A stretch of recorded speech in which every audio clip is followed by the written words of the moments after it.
British and American English can be quite different. Don't forget, if you haven't already subscribed, you might want to.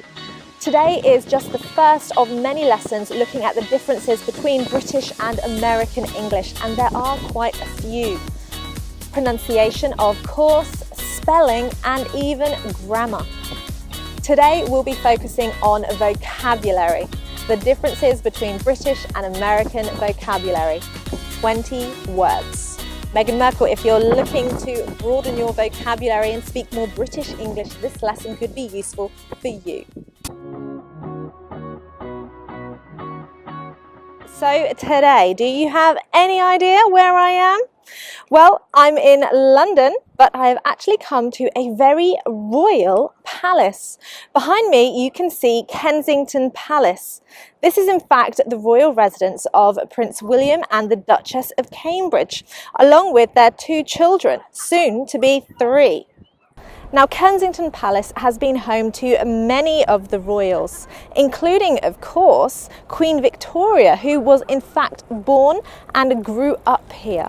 It was also home to the late Princess Diana. However, a soon-to-be new royal has recently moved into Kensington Palace, but she's not English. She is in fact American. Prince Harry and Meghan Markle are set to marry this year in 2018. And for Meghan Markle, there will be many adjustments to make. Not only living as a princess in a palace, but in fact she'll be learning many new words in English. Here we go, the 20 words that are different in British and American English.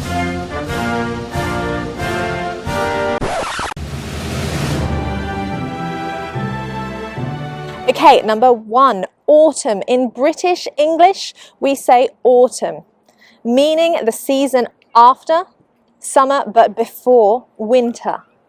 In American English, they actually say fall. Now, this kind of makes sense, as the fall, I suppose, would be when the leaves are falling down from the trees. That's the season. So we have autumn and fall. Number 2, in British English, we say biscuit. Careful of that pronunciation, biscuit. But in American English, they say cookie, cookies. Now, in British English, a cookie is only a biscuit with chocolate chips in. It's a very particular kind of biscuit. So biscuit and cookie. Now, number 3 is an area that might confuse Meghan Markle because we have the same words in English, but they mean different things. So, crisps. Crisps in English, but in American, potato chips. Potato chips. Now that can get quite confusing because, of course, in British English we say chips, fish and chips.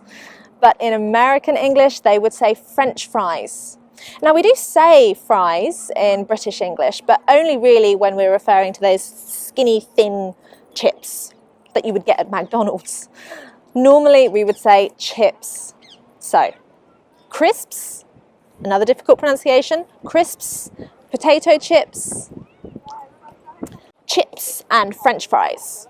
Now, this could be an embarrassing mistake to make with British and American vocabulary. In British English, we say trousers, trousers. But in American English, they say pants. Now, we also say pants in British English. However, it actually means underwear for men. So if you say to somebody, I just need to buy a pair of pants, in British English, you mean that you need to buy underwear. If you say this in American English, it means trousers. So a confusing one. In British English, we say handbag, handbag. But in American English, they will call this a purse. Now, the problem with this, of course, is that we also have the word purse in British English, but it means somewhere that you keep your credit cards and your money for a woman. For a man, it's a wallet. For a woman, it's a purse. So a purse is somewhere you keep your money, but a purse in American English would be a handbag. That's another confusing one, a bit like crisps and chips. Okay, number 6, a frequently used word in both countries, holiday. British English, holiday. American English, vacation. So Meghan Markle would ask Prince Harry to go on vacation, but the Duchess of Cambridge would ask Prince William to go on holiday. There's a lot of words that are going to be flying around the royal household. Right, number 7. In British English we would say lift, but in American English they would say elevator. Elevator. Now this is a word that I'm sure will be used in Kensington Palace, nappy. Nappy. So what a baby would wear so they don't make a mess. So with the Duchess of Cambridge having a new baby in, I think, April or May, they'll be saying nappy. So that's British English. In American English, they say diaper. Diaper. Now number 9, this could get confusing, but it's not too bad. In British English, the area that you walk on next to a road is called the pavement. Pavement.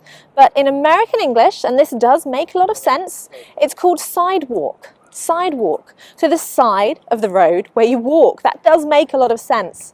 But in British English, we wouldn't say this, we would say pavement. So number 10, we're only halfway there. Number 10 is one that often I realise when students use this word, I realise that they have actually learnt American English rather than British English. Shopping centre in British English, but mall in American English. So an area where there are many shops inside. Now number 11, I wonder if the Duchess of Cambridge often asks Prince William to take out the rubbish. No doubt they have somebody to do that job for them. So rubbish in British English, or litter, the rubbish that you have on the streets. But in American English, what do they say? Garbage. So Megan Markle will be asking Prince Harry to take out the garbage, not the rubbish. They also say trash in American English. Garbage is considered to be the refuse, so the waste from the kitchen or the bathroom. But trash is just in general. Now, with lots of children running around the palace, I'm sure they'll be asking for sweets. So that's Prince George and Princess Charlotte will be asking for sweets from their mother or father.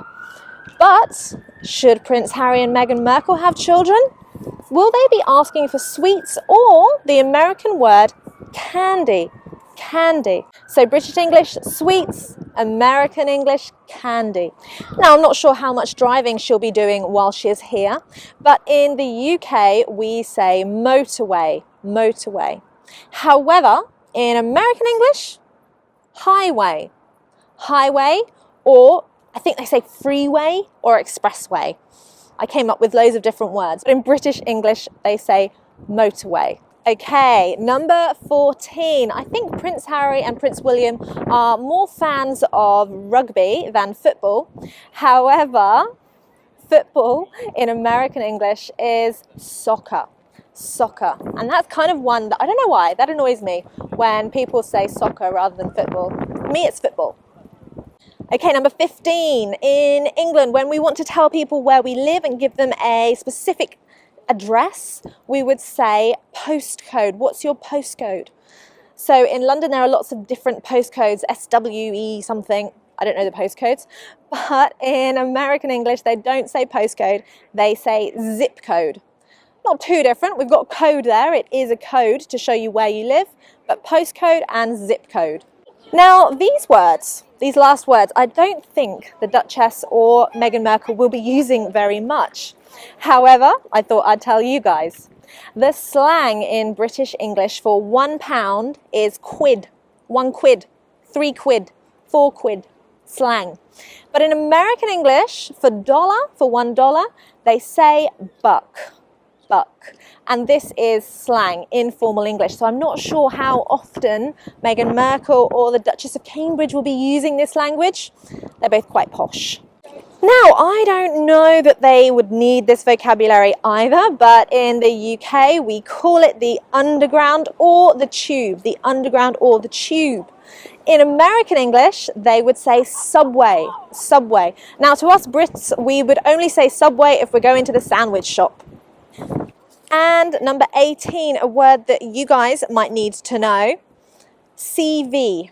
But In American English, they don't say CV, they'd say resume. So when you're applying for a job, you might need to know this word. If somebody asks you for your resume, you're probably applying to an American company. If they ask for your CV, you'll be applying to a British company. And again, Duchess and Megan probably don't need to be looking for a job right now. Now, 19 and 20, my final words, useful to know if you're watching movies or if you have a car in America and England. In the UK, we would say bonnet, so the front part of the car where the engine is underneath, the bonnet of the car. But in American English, they call it the hood of the car. Likewise, the back of the car where you would put your shopping bags would be called in British English the boot, But in American English, the trunk. Go figure, we've got a lot of different words in British and American English. So I hope those will be useful for you if you've been learning American English or you've been learning British and you want to understand the differences. Make sure that you subscribe to follow our course of American and British English, looking at the pronunciation, the grammar differences, and you know what? The spelling's different sometimes in American English. Thank you so much for watching. I hope that you can find us on our social media, Facebook, Instagram, Twitter, and of course, Snapchat. Goodbye from Kensington Palace.